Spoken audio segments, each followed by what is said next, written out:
అవును మెల్లిగా శ్లోకాలు మనం వస్తూ నేను శ్లోకాలు కూడా ఇచ్చాను కదా కొత్త ఎవరు ఒకటే శ్లోకం మనం డిస్కస్ చేసాం కాపీ చేయడం ఇదన్నా పెద్దల్ని ఎట్లా గౌరవించాలి. ఓకే చాలా మంచి సజెషన్ ఇచ్చారు. మనందరికీ తెలియక కాదు. అచ్చా భారత నుంచి తెలుసా మీకు ముఖేష్ అంబానీ తెలుసు కదా అందరికీ ముఖేష్ అంబానీ అందరికీ తెలుసు.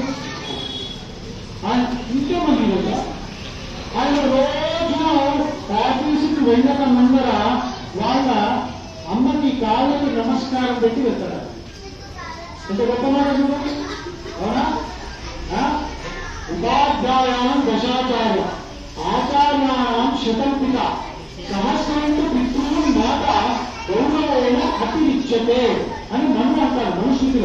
అంటే ఉపాధ్యాయుడు అంటే ఒక సబ్జెక్ట్ మీరు ఇంగ్లీషు నేర్పేవాడు ఉపాధ్యాయుడు.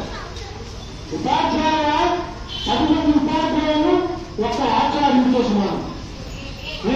ఉపాధ్యాయాం దశాచార్య ఆచార్యాం శతం పిత 100 మంది ఆచార్యులు తండ్రితో సమానం.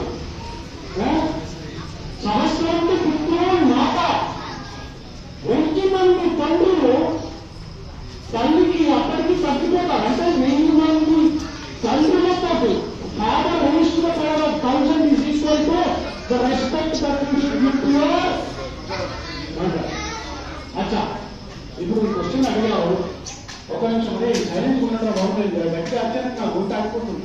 మైక్ వినిపిస్తుందా క్లియర్? ఇక ఒకసారి ఏమైందంటే ఎవరు అన్నారంట కృష్ణుడితో, అయ్యా మీరు భగవద్గీత ఇవన్నీ చెప్తున్నారు చాలా బాగుంది. ఇదేదో ఆ దుర్యోధన చెప్పుకుంటే బాగుందయ్యా ఈ ఉదాహరణ అంతే కదా వాడే మొత్తం ప్రాబ్లం. ఎంతమందికి దుర్యోధనుడు తెలుసు క్యారెక్టర్?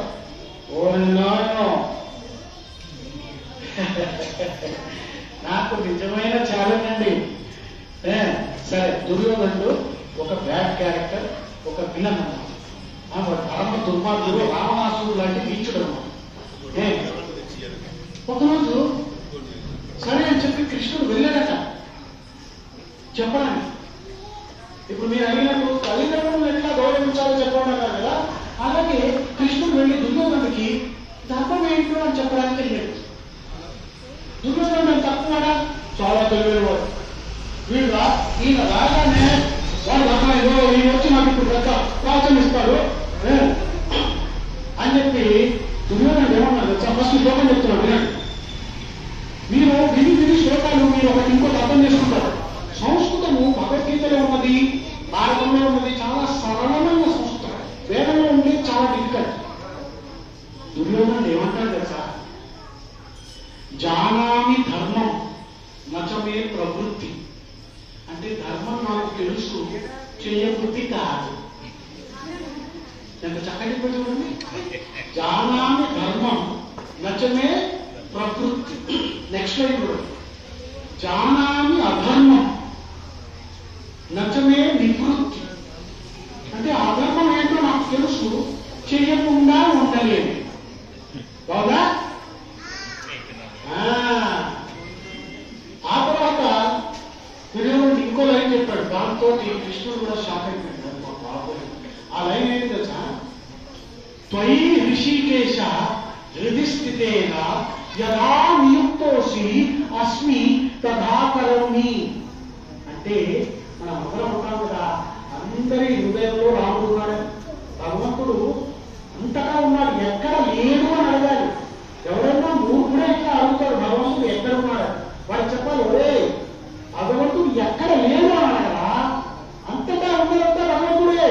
మనం కాశీకి వెళ్ళినా, తీర్థయాత్రకు వెళ్ళినా తీర్థంలో మునుగుతాం, నీళ్ళలో గంగాలో మునుగుతాం, ఒక ముసుగులో మునుగుతాం.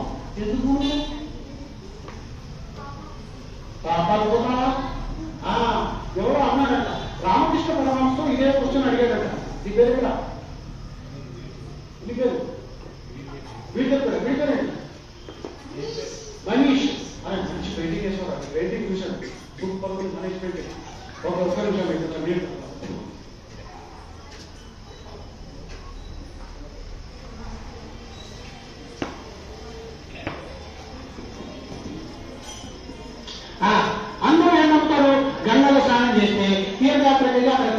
నదిలో స్నానం చేస్తే పాపాలు. రామకృష్ణ పరమహంసను ఎవరు అడిగారంట, సార్ నిజంగానే పోతాయా? ఆయన అన్నాడు, పోతాయి, కానీ నీళ్ళలోంచి బయటికి రాగానే మళ్ళీ వచ్చి పట్టుకున్నాయి.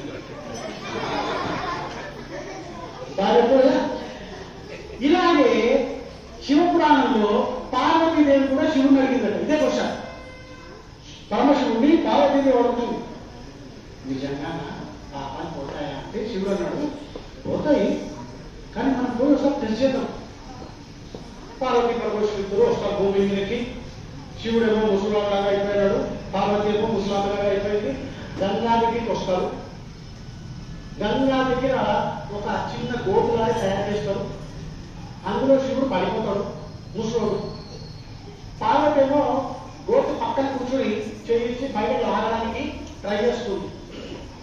ఇద్దరు మళ్ళా అక్కడ పోతుంటారు. గంగ పక్కనే జరుగుతుంది సీను. మదన్ విన్నారా కదా? మీకోసం అసలు చెప్తుంది. ఓకే, అప్పుడప్పుడు కొంచెం వెంట ప్రాణాలు వేస్తూ ఉంటారు, మీరు తట్టుకోవాలి, ఎందుకంటే పాత హ్యాబిట్స్ ఇది.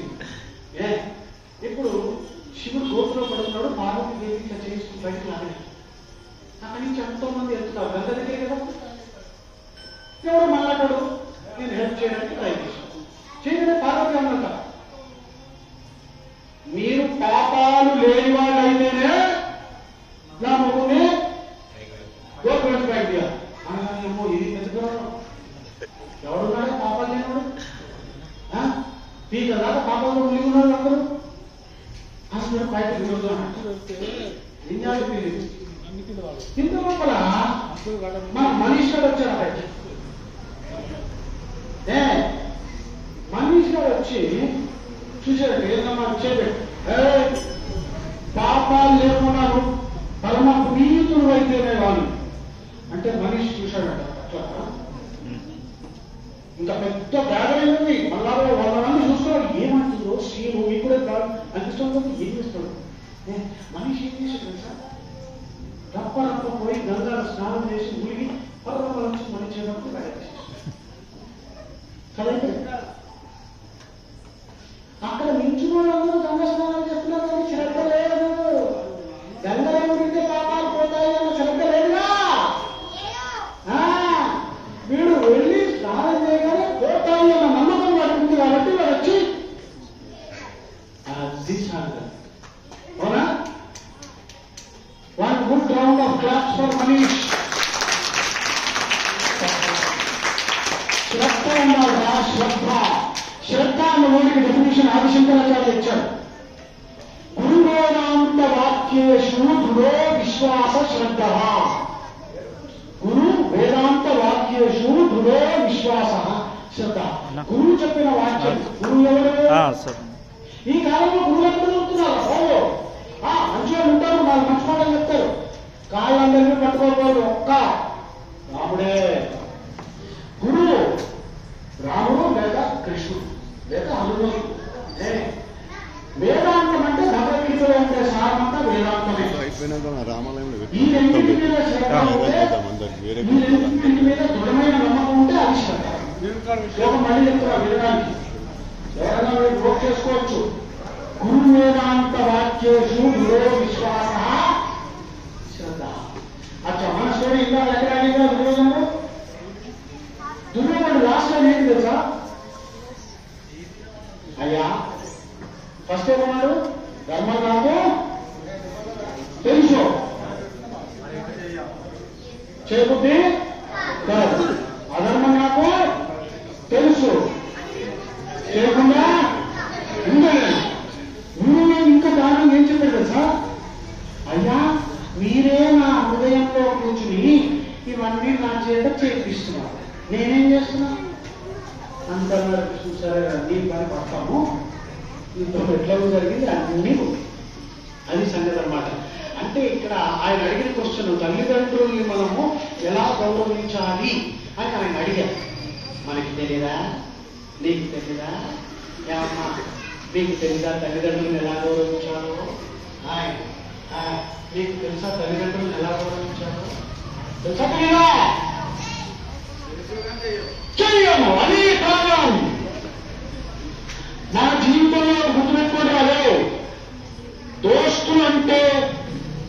తల్లిదండ్రులు తప్ప ఇంకోటి లేరు. అర్థమైనా వాళ్ళ మాట వినండి, వాళ్ళని కొంచెం సతాయించండి ఎలాగో. ఎందుకంటే వాళ్ళు కూడా వాళ్ళ తల్లిదండ్రులను సతాయించరు. సో మనం కొంచెం సతాయించవచ్చు, కానీ ఎక్కువ సతాయించుకోవడం. అర్థమైందా మనీష్? సరిగ్గా అర్థం కాదా? సరే, మళ్ళీ సెకండ్ మనం హనుమాన్ చాలీసా వెళ్ళిపోదామా? ఓకే.